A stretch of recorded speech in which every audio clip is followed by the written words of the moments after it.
الحمد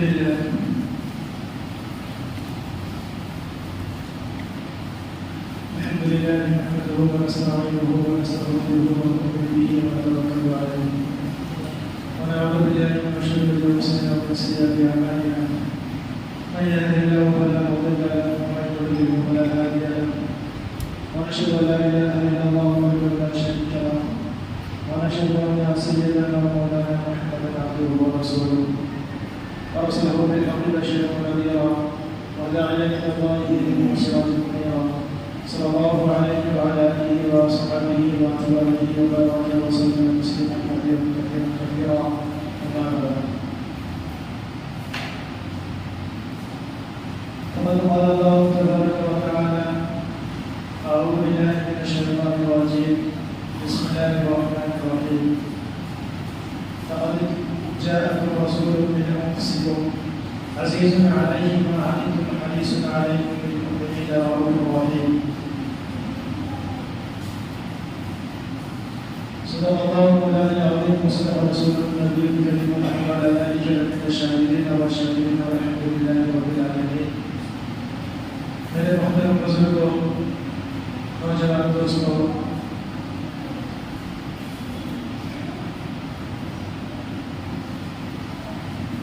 پچھلے جمعوں بات شروع ہوئی تھی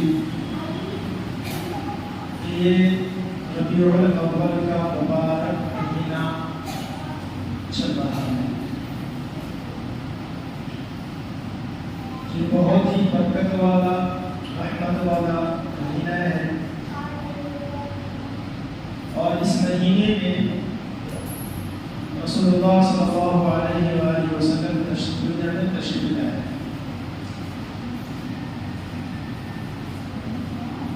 اور اسی سلسلہ کی ایک کڑی، ایک جھلک پچھلے جمعہ بیان کیا گیا تھا کہ جتنے بڑے مہمان کی آمد ہوتی ہے اتنے پہلے سے اس کی تیاری لگ جاتی ہے. تمام نبی آئے دنیا میں کم و بیش 1,24,000، کوئی تیاری نہیں، اللہ نے وہی بھیج دیا. لیکن جب اپنے محبوب جناب محمد رسول اللہ صلی اللہ علیہ وسلم کو دنیا میں بھیجنے کا ارادہ فرمایا تو اس کے لیے تیاری کروائی. سب سے پہلی تیاری تو یہ ہوئی کہ حضرت آدم سے لے کر حضرت عیسیٰ تک جتنے بھی نبی دنیا میں تشریف لائے، سارے نبیوں کی زبان سے یہ مبارک کلمہ کہلوایا کہ آخر میں ایک نبی آنے والا ہے جس کا نام محمد اور احمد ہے، جو اللہ کا بڑا لاڈلا ہے، جو اللہ کا حبیب ہے. وہ نبی بھی بڑا پیارا ہوگا، اس کی امت بھی بہت پیاری ہوگی. وہ نبی بھی بڑا، اس کی امت بھی بڑی. یہ سارے نبیوں کے رسولوں کے زبانوں سے اللہ نے کہلوایا. اور پھر قربانی کیا ہے کہ حضرت ابراہیم علیہ السلام سے اللہ نے قربانیاں دی. پچھلے جمعہ بتایا گیا تھا. بات یہاں پر آ کر رکی تھی کہ دونوں باپ بیٹے سے اللہ نے ایک گھر بنوایا. تو حضرت ابراہیم نے دعا کی کہ یا اللہ، آپ وہ جو اپنے لاڈلے نبی کو بھیجنے والے ہیں دنیا میں، اس نبی کو آپ اس زمین پر، اس پتھریلی زمین پر پیدا فرمائیں. تو اللہ نے کہا کہ ٹھیک ہے، تو میرا خلیل ہے، میں تیری بات کو رد نہیں کرتا، میں قبول کرتا ہوں، لیکن اس کے لیے ایک شرط ہے، اور شرط یہ ہے کہ اس جگہ پر میرا ایک گھر بنواؤ.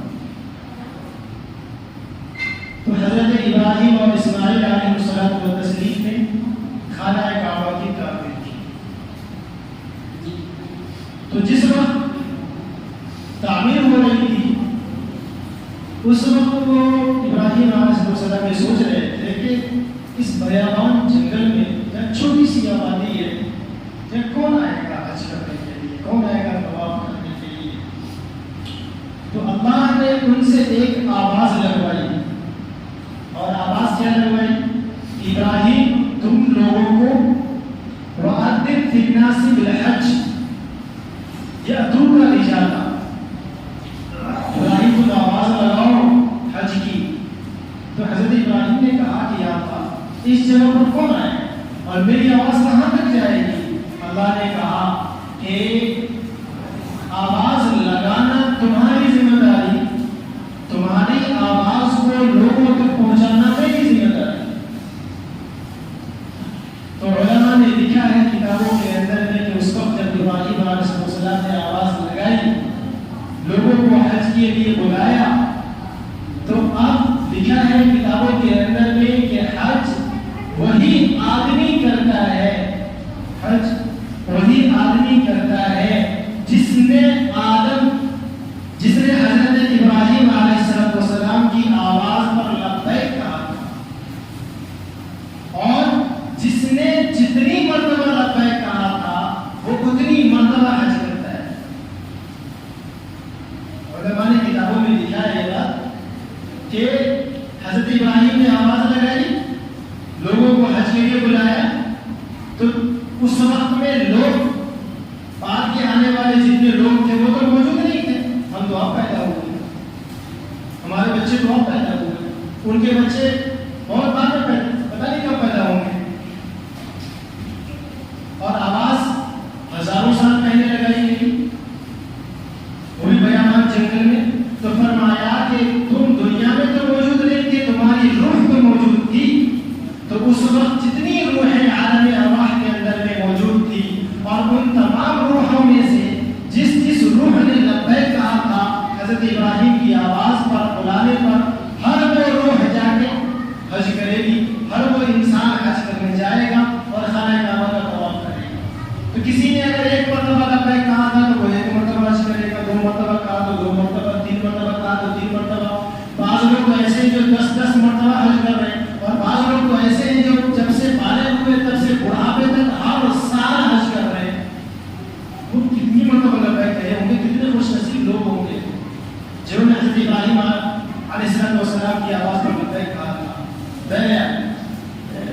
تو اللہ نے نبیوں سے قربانی لی اور اپنے گھر کی تعمیر کروائی، پھر نبی کے گھر والوں کو بھی نہیں چھوڑا، ان کو بھی بھوکا اور پیاسا رکھا۔ اما ہاجرہ عرفات کے میدان میں آپ نے سنا ہی ہوگا کہ وہاں پہ کس طرح دوڑ لگائی، تھوڑا سا کھجور، تھوڑا سا پانی جو آپ کے پاس موجود تھا، اور بابا ابراہیم علیہ السلام آپ کو جب بیابان جنگل میں چھوڑ کر گئے تھے وہ کب تک چلتا، پھر آخر کو کھجور بھی ختم ہوا، وہ پانی بھی ختم ہوا، اس کے بعد بچے بھوک سے تڑپنے لگے بابا اسماعیل، اور جب تڑپنے لگے تو تڑپ کو لے کر بچے تو اپنا پیر بھٹکے نا زمین پر، پانی کا کہیں نام و نشان نہیں۔ اما ہاجرہ صفا اور مروہ 2 پہاڑ، اور وہ بھی پچھلے جمعہ بتایا تھا کہ وہاں کا سارا پہاڑ کالا ہے، اور کالا پہاڑ بہت خطرناک ہوتا ہے، یعنی بہت گرم ہوتا ہے، اتنا گرم ہوتا ہے کہ لوگ جانور ذبح کر کے گوشت کو پکایا نہیں کرتے تھے، بلکہ دوپہر کے وقت میں اس گوشت کو پہاڑ پر رکھ کے وہ پک جاتا، گوشت کو جانور ذبح کر کے گوشت کو پہاڑ پر رکھ کے سینکتے تھے، اس کو وہ پورا پک جاتا، پھر اس کو کھاتے تھے۔ تو کتنا گرم ہوگا وہ پہاڑ، اس پہاڑ کے اوپر بچے کی طرف کو دیکھ کر کے اما ہاجرہ کبھی صفا سے دوڑنا شروع کی اور مروہ تک دوڑی ہے، اس پہاڑ پہ چڑھی کہ کہیں کسی کوئی پانی نہ نظر آ جائے، نہیں نظر آیا، پھر اس سے اتر کر مروہ پہ دوسرے پہاڑ پہ چڑھی، دوڑ لگا رہی ہے کہ کہیں سے پانی نظر آ جائے، وہاں بھی پانی نظر نہیں آ رہا۔ یہ قربانیاں لی جا رہی ہیں، کس لیے کہ آمد مصطفیٰ ہونے والا ہے، احمد مصطفیٰ صلی اللہ علیہ وسلم کی آمد ہونے والی ہے، اس کے لیے یہ قربانیاں لی جا رہی ہیں کہ اما ہاجرہ کبھی اس پہاڑ کبھی اس پہاڑ پہ دوڑ لگا رہی ہے۔ پہاڑوں پہ چڑھنا یوں ہی بچوں کا کھیل نہیں ہے، وہ عورت زیادہ ہو کر جس طرح دوڑ لگا رہی ہے، تپتی ہوئی دھوپ میں دوپہر کے وقت، اور کبھی وہاں سے بھاگ کر کے آ رہی ہے اور بابا اسماعیل کو دیکھ رہی ہے، چھوٹا سا بچہ، ننھا سا بچہ، کہ میرے بچے کو کچھ ہو تو نہیں گیا۔ کبھی بچے کے پاس دوڑ کے آ رہی ہے، کبھی پہاڑ پہ چڑھ رہی ہے، کبھی اس پہاڑ پہ چڑھ رہی ہے، پھر بچے کے پاس دوڑ کے آ رہی ہے۔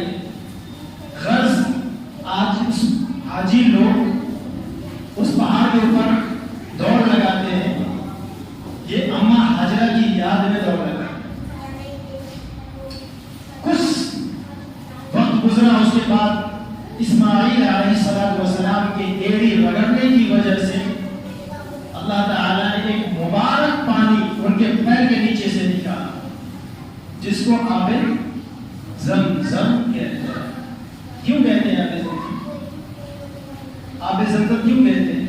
جب حضرت اسماعیل نے ایڑی ماری، وہ کافی دیر سے مار رہے تھے، ننھے بچے ننھے اسماعیل کی ایڑی کے نیچے سے پانی ابلنا شروع ہوا تو اماں حاجرہ کی نظر پڑی۔ وہ جو کبھی بچے کو دیکھنے آتی تھی، کبھی پہاڑ پہ جاتی تھی، تو بچے کے پاس آئی تو دیکھا کہ پانی ابل رہا ہے، تو اماں حاجرہ چونکہ عربی زبان تھی نا ان کی، عربی زبان تھی، تو زم کے معنی میں ہم کہتے ہیں جم، کسی چیز کا جم جانا، پھر اس کے اندر میں پانی رکھ کر جم جاتا ہے، برف بن جاتا ہے، ہم کہتے ہیں جم جیم سے، عرب والے زم کہتے ہیں سا سے، ٹھیک ہے؟ تو اماں حاجرہ وہاں پہ آئی، اب زم زم پانی سے کہا زم جم جا، برف بن جا۔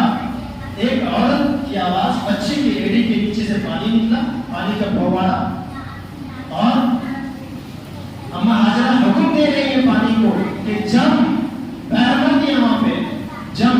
اچھا، اس وقت تک کوئی ایک آدمی بھی وہاں پہ نہیں تھا، اس وقت تک کوئی بھی نہیں تھا، وہ اکیلے ماں بیٹے، تو پانی سے کہا زم جم، یہاں پہ جم جا، پانی رک گیا، پانی تھوڑا پھیلا اور رک گیا۔ اس کے بعد کیا ہوا؟ وہ کنواں ہی بن گیا۔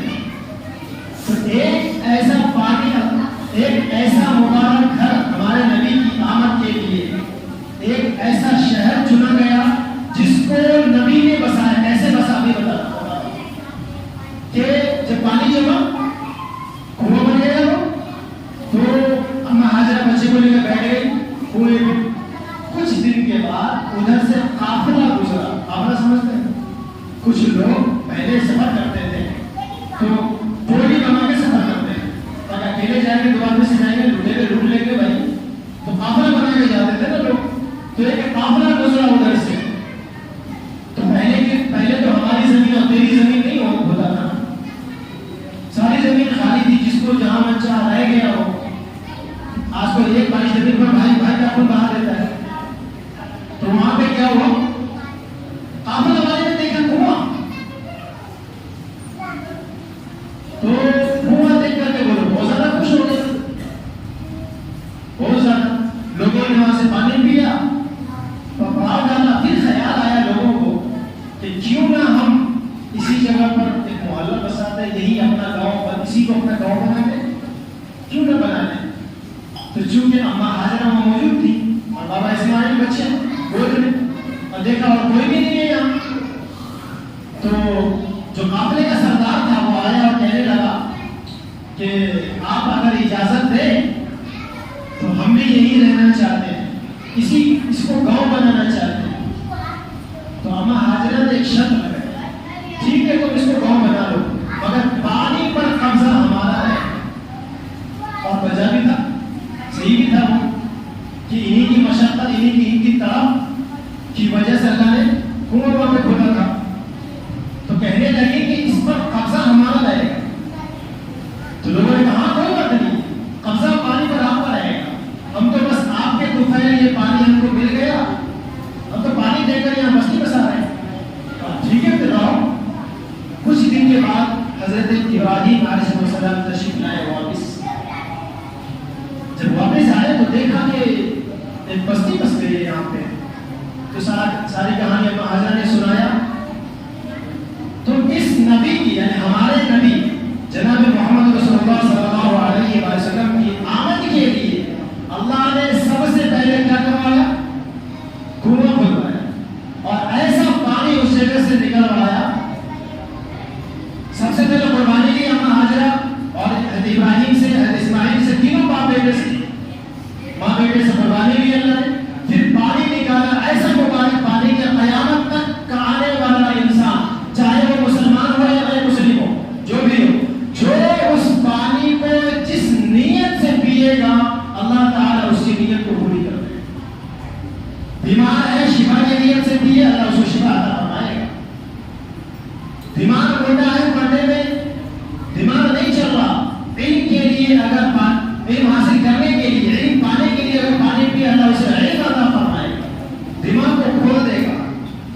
پریشانی میں ہے اس کو دور کرنے کے لیے پانی پیا تو اس پریشانی کو دور کر دے گا. اور یہ کل تمام انسانوں کے لیے، چاہے وہ مسلمان ہو یا غیر مسلم ہو، اور قیامت تک کے انسانوں کے لیے. تو ایسا مبارک پانی اللہ نے نکالا وہاں سے. دوسرا کام کہ اس بیابان جنگل کو اللہ نے شہر میں تبدیل کیا، گاؤں میں تبدیل کیا، گاؤں بنایا اس کو.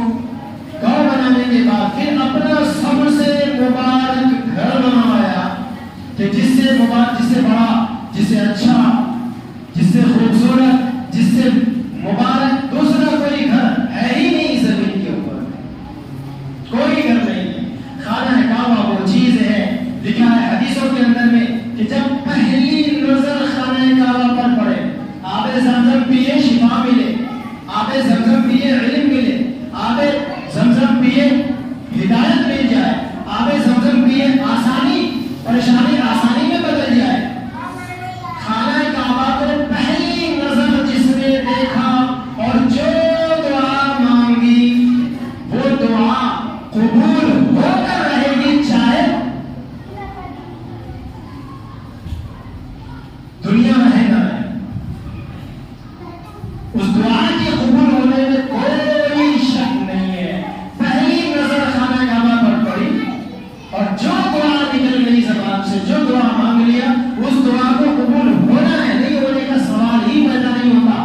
بلکہ میں یوں کہوں تو غلط نہیں ہوگا کہ اگر کوئی یہ کہتے ہیں کوئی گارنٹی تھوڑی ہے، وہ تو ایک گھر ہے، اس کو دیکھ ہم دعا مانگے قبول ہو جائے گی، کوئی گارنٹی تھوڑی ہے. جس نے یہ سوچا وہ کافی ہو جائے گا، کیونکہ نبی کا فرمان ہے دعا قبول ہونی میں ہوگی. تو گویا کہ آپ نبی کی بات سے انکار کر رہے ہیں، اور نبی کی بات سے انکار کرنے والا کون ہے؟ تو ایسا مبارک گھر بنایا، پہلی نظر دیکھنے پر جو دعا مانگے. اب سوال پیدا ہوتا ہے کون سی دعا مانگے؟ ہم کو تو ضرورت بہت ہے، بہت ساری چیزوں کی ہمیں ضرورت ہے، ہم کون سی دعا مانگے؟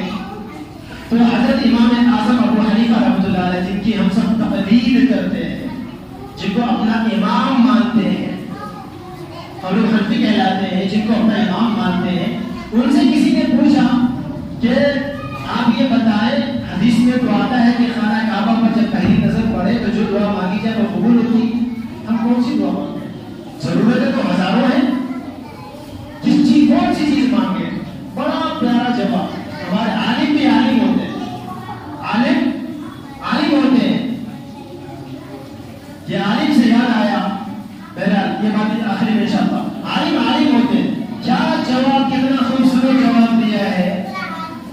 فرمایا کہ جب خانہ کعبہ پر تمہاری پہلی نظر پڑے تو تم یہ دعا کرنا کہ یا اللہ ہم کو مستجاب الدعوات بنا دیجیے. کیا مطلب؟ جب پہلی نظر پڑے خانہ کعبہ پر تو اللہ سے مانگنا کہ یا اللہ ہمیں مستجاب الدعوات بنا دیجیے. مستجاب الدعوات کا کیا مطلب؟ جب یہ دعا انہوں نے فرمایا، جب یہ دعا مانگو گے نا اللہ سے، اللہ قبول کریں گے. نبی کا فرمان قبول تو ہوگی دعا. اب مستجاب الدعوات تم بن گئے. تو جو انسان مستجاب الدعوات بن جاتا ہے، بات سمجھ میں آئی؟ جو انسان مستجاب الدعوات بن جاتا ہے اس کی ہر دعا قبول ہوتی ہے. نہیں سمجھ میں آئی؟ وہ جو بھی دعا مانگے گا، چھوٹی دعا ہو بڑی دعا ہو، جو بھی دعا مانگے گا اللہ اس کی دعا کو قبول ضرور کرے گا اور اس کی ہر دعا قبول کرے گا. تو کتنا پیارا جواب. یوں اگر ہم مانگے تو سوچتے یہ مانگے وہ مانگے وہ مانگے، کیا مانگے پتا نہیں، کنفیوز ہو جاتا. تو کتنا بڑا پیارا جواب دے دیا ہے کہ اپنے آپ کو اللہ سے دعا کرنا کہ اللہ تعالیٰ ہمیں مستجاب الدعوات بنا دیا ہے کہ ہماری ہر دعا قبول ہو. مستجاب الدعوات کا مطلب یا اللہ ہماری ہر دعا قبول ہو. فرمایا کہ اس کے بعد پھر تم مانگو جو مانگنا ہے، پھر جو بھی مانگو گے اللہ قبول کرے. تو یہ خانہ کعبہ اللہ نے ایسا مبارک گھر بنایا اس نبی کی آمد کے لیے. تو ایک قربانی کیا لی؟ ابھی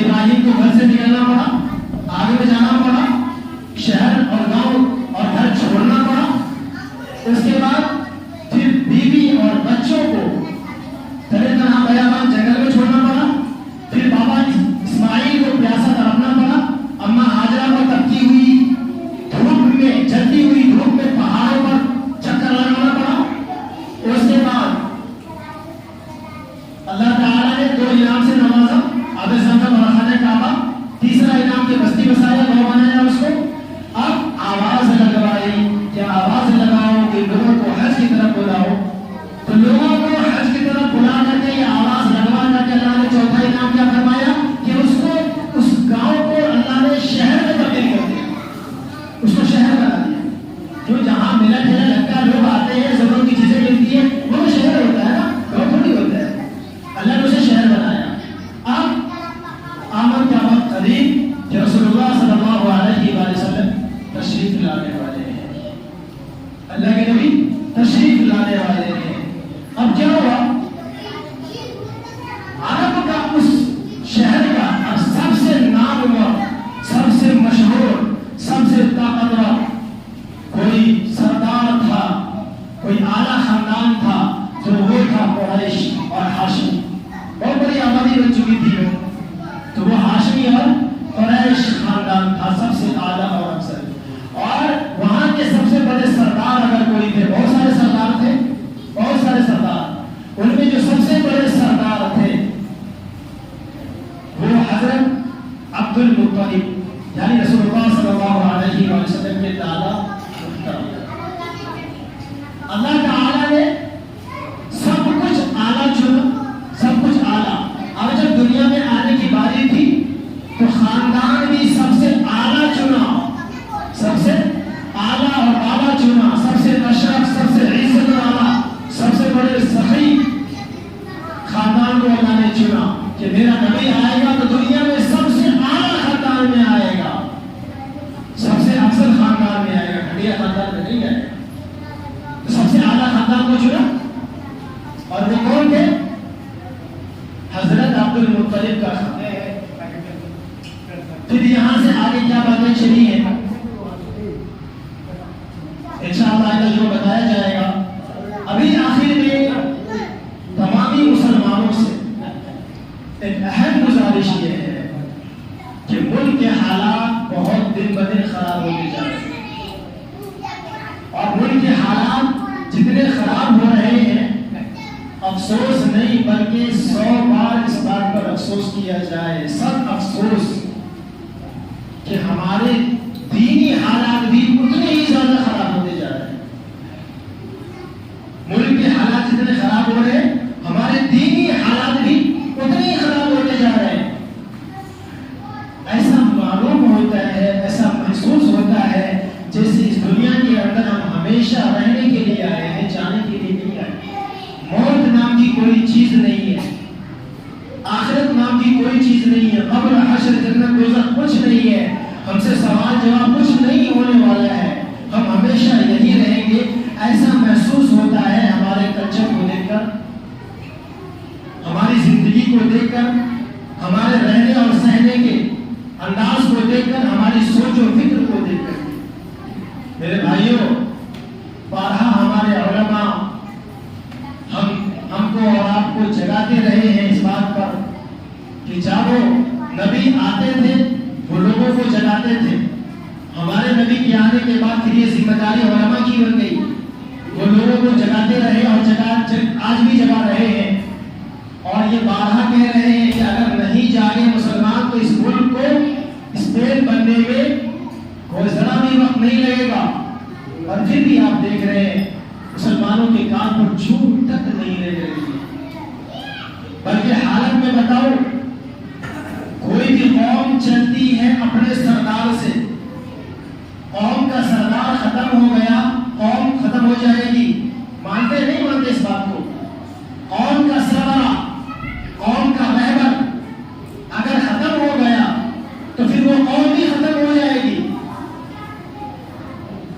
آپ مانیں یا نہ مانیں اس بات کو، اگر میری بات آپ کو غلط لگے تو اس بات پر آپ تحقیق کریں مزید کہ یہ لفظ صحیح ہے یا غلط ہے. جب لیڈر ہی نہیں ہوگا تو پھر قوم کا کدھر جائے گی؟ بے لگام گھوڑا کدھر جائے گا پتہ نہیں ہے. آج ہماری حالت یہ ہے کہ ہمارے سربراہ، ہمارے رہبر، ہماری قوم کے سردار علماء کرام ہیں، عالم ہیں. جو عالم ہیں وہ ہمارے سردار ہیں. اور ہم حالت دیکھیں عالموں کی آج کے دور میں کہ جو بڑے سردار ہیں، بڑے عالم ہیں، ان کو غیر اٹھا کے جیلوں میں ڈال دیں. بات سمجھ میں آ رہی تو کیا کریں؟ بڑے عالموں کو غیر قوم کی حکومت ہے، کے جیلوں میں ڈال رہی ہے. اب تک سینکڑوں نہیں, ہزاروں نہیں, لاکھوں علماء کرام سڑ رہے ہیں جیل کے اندر. چھوٹی کے عالم, بلکہ یوں کہہ لیں کہ جن کی وجہ سے آج ہمارے سر پر ٹوپی اور چہرے پہ داڑھی نظر آ رہی ہے, مسجدیں نظر آ رہی ہیں, وہ کہاں ہیں آج؟ جیلوں کے اندر. میں 100% کی صحیح بات کر رہا ہوں آپ کے ساتھ. اور جو چھوٹے عالم ہیں, جو چھوٹے عالم ہیں ہمارے اور آپ کے درمیان ہیں, افسوس کی بات یہ ہے کہ ہمارے قوم ہی ان کو ذلیل کر رہی ہے. بات سمجھ نہیں آ رہی. بڑے عالموں کو غیر اٹھا کر کے جیلوں میں ڈال رہی ہے, غیر قوم کے لوگ جیلوں میں ڈال رہے ہیں, اور جو چھوٹے عالم ہیں صحیح فکر مطلب فکر کے, ان کو ہم لوگ ہی ذلیل کر رہے ہیں. نتیجہ کیا نکلے گا؟ اچھا, اس بیچ میں, ان دونوں کے بیچ میں تیسرا کام کیا ہو رہا ہے پتہ ہے؟ پہلے تو ہماری مسجدوں کو شہید کر کے ہمارے نفس کو دیکھ لیا. ڈاکٹر کہتے ہیں نا بخار ہے نہیں ہے, کتنا فرض چل رہا ہے, چیک کرتے ہیں. تو کافروں نے ہماری مسجدوں کو شہید کر کے ہمارے نفس کو چیک کر لیا. ہمیں کہ ہمارا پلس کتنا چل رہا ہے, ہمارے اندر کتنی حرکت ہے, کتنی حرارت ہے, ہمارا خون کتنی تیزی اور رفتاری کے ساتھ میں دوڑ رہا ہے, ہمیں چیک کر لیا ہے. اگلا نشانہ کیا لگا ہے پتہ ہے؟ اس ملک کے اندر میں جتنی بھی مسجدیں ہیں اور جتنے بھی مدارس ہیں سب کو ختم کر دیا جائے, اور اس کا قانون بننے جا رہا ہے. ایک مہم بھی چل رہی ہے, سامنے اسکینر بھی لگا ہوا ہے, آپ جانتے ہو کہ وہ خود آج اس کا آخری دن ہے. 13 تاریخ تک آخری ڈیٹ دیا گیا تھا کہ جتنے مسلمانوں سے رائے لیا جائے کہ کتنے مسلمان چاہتے ہیں. یہ جو زمین, یہ مسجد کی جو زمین ہے, یہ کسی کی اپنی زمین نہیں ہوتی ہے, کسی کی اپنی زمین نہیں ہوتی. مدرسے کی زمین کسی کی اپنی نہیں ہوتی, یہ وقف کی زمین ہوتی ہے. ہر ایک مسلمان کا اس میں پیسہ ملا ہوا ہے, چاہے مسجد ہو, مدرسہ ہو, خانقاہ ہو, ان میں کیا ہوتا ہے؟ ہر مسلمان کا پیسہ ملا ہوتا ہے. تو جو دستگردہ چیز ہوتی ہے نا, اس کو وقت کی چیز کہی جاتی ہے. ٹھیک, وقت کی زمین. اور سرکار یہ چاہ رہی ہے کہ وقت کی زمین پر قبضہ کرے. اس کے لیے بل قانون بنایا اور قانون کو پاس کرنے کی کوشش کر رہے ہیں, اور لگتا بھی ایسے ہی ہے کہ قانون پاس ہو جائے. مسلمانوں کے نفس کو دیکھ کر کے پتہ یہی چل رہا ہے کہ قانون پاس ہو جائے گا. ویسے تو الحمدللہ پھر سے ہمارے علماء میدان میں آئے اور اپنی بات رکھ رہے ہیں. لاکھ دشمنی کے باوجود لوگ ستا بھی رہے ہیں, پریشان بھی کر رہے ہیں, ذلیل بھی کر رہے ہیں, رسوا بھی کر رہے ہیں, اور ہماری یہ قوم کے لوگ, خیر ان کا معاملہ تو اللہ سمجھے گا, پھر بھی ہمارے علماء میدان میں آئے اور قوم کو جگانے کی کوشش کر رہے ہیں. سامنے آج آخری دن اسکینر بھیجا کہ اس میں اسکین کرو, مشورہ دو کہ ہم اس کا فائدہ کر رہے ہیں, اس قانون کا ہم اس کا سمرتھن نہیں کر سکتے, کیونکہ وقت کی زمین اسلامی زمین ہے, یہ ہماری عبادت گاہ ہے, ہم تمہارے حوالے کیوں کریں؟ تو وہ اگلا سوال کیا ڈالے پتہ ہے؟ اگلا سوال وہ کیا ڈالے؟ بڑی سوچنے کی بات. اور ہم مسلمانوں کے لیے شرم کے مارے چلو میں پانی میں ڈوب مرنے کی بات ہے. یہ حقیقت وہ کہہ رہے ہیں, وہ غلط نہیں کہہ رہے ہیں. وہ کیا کہہ رہے ہیں کہ تمہارے لوگ جب وقت کی زمین کو, مسجد کی زمین پر ہوٹل بناتے ہو, گھر بناتے ہو, زمین کو بیچ لیتے ہو, اس وقت میں تم کو عبادت کا نظر نہیں آتی ہے. آج ہم مان رہے ہیں تم کو عبادت کا نظر آ رہی ہے. یہ کافر سوال ڈال رہا ہے, یہ کافر سوال ڈال رہا ہے. تم کو یہ کہنا صحیح ہے نا؟ صحیح ہے نہیں؟ میں ایسے کتنوں مسلمانوں کو جانتا ہوں دربھنگہ شہر کے اندر میں جنہوں نے پاکستان کی زمین کو بیچا ہے, مسجد کی زمین پر سرکاری ہوٹل بنوایا ہے. میں جانتا ہوں, اس زمین کو بھی جانتا ہوں, لوگوں کو بھی جانتا ہوں, میں اچھے سے, بہت اچھے جانتا ہوں. تو غیر کو تو یہ سوال ڈال رہی ہے, ہم مسلمان کتنے بے غیرت ہو گئے جو مسجد کا پیسہ, مسجد کی زمین بھی ہڑپ رہے ہیں. ہم مسلمان ہیں کسی طرح سے, آج ہماری وجہ سے غیروں کو یہ طاقت ملی ہے, ورنہ غیر کی اتنی ہمت نہیں تھی کہ وہ ہماری عبادت کے اوپر, عبادت گاہوں کے اوپر نگاہ اٹھا کے دیکھ لیں. وہی غیر مسلم جو مسجد کے سامنے سے کبھی چپڑنے کے لیے گزرتا تھا, آج مسجد کی زمین پر قبضہ کرنا چاہتا ہے. یہ ہماری وجہ سے. مسلمانوں جاگو, ابھی بھی وقت ہے، اپنے آپ کو سنبھالے، اپنی ایمان کو ٹٹولے، تھوڑا تو اللہ کا خوف کرے، علماء کو عالموں کو ذلیل کرنا بند کرے، ورنہ انشاءاللہ مرتے وقت کافر بن کے مریں گے. یاد رکھیں، ممبر رسول پر کہہ رہا ہوں. تبلیغ جماعت کا کام کرتے ہیں نا، یہ جماعت والے اکثر عالموں کی برائی کرتے ہیں، اکثر. تو جنہوں نے جماعت کا کام شروع کیا، مولانا الیاس صاحب رحمۃ اللہ علیہ، نام تو سنا ہی ہوگا نا. انہوں نے جماعت بھیجی 3 دن کی، جماعت آئی 3 دن کے بعد واپس کارگزاری لینے بیٹھ گئے. حضرت بتاؤ کیسا رہا کارگزاری؟ تو لوگوں نے کہا بہت اچھا رہا، لیکن اسے داخل جو عالم لوگ تھے ڈائیور چپ چپ. لکھا ہے منفوسات الیاس میں کہ مولانا الیاس صاحب رحمۃ اللہ علیہ نے فرمایا چپ، خاموش، عالموں کے خلاف ایک زبان نہیں نکالنا، ورنہ کیا ہوگا؟ اگر عالم کی برائی کی مرتے وقت تجھے کلمہ کی نصیب ہوگی، مرتے وقت کلمہ کی نصیب نہیں ہوگا، اس دنیا سے کافر بن کے جاؤ گے اللہ کے یہاں، اور کافروں کے لیے ہمیشہ ہمیشہ کا جہنم ہے. تو لہٰذا اپنے علماء جو ہمارے رہبر ہیں، ہمارے سردار ہیں، ان کی قدر کریں، ان کی باتوں پر آواز لبیک کہیں. اسکینر ہمارے سامنے ہے، اس پر آپ اس کو اسکین کریں، آج آخری دن ہے، اور جتنا مشورہ بھیج سکتے ہیں تمام لوگ اس پر مشورہ بھیجیں کہ ہم اس کا بائیکاٹ کرتے ہیں، اور مسجد مدرسے کی زمین کو مسجد مدرسے کے لیے رہنے دیں، اور جہاں کے ہو سکے ان کا تعاون کریں آپ، اور اپنے ایمان کی حفاظت کریں. اللہ تعالیٰ سے دعا کہ اللہ تعالیٰ چلے سمجھ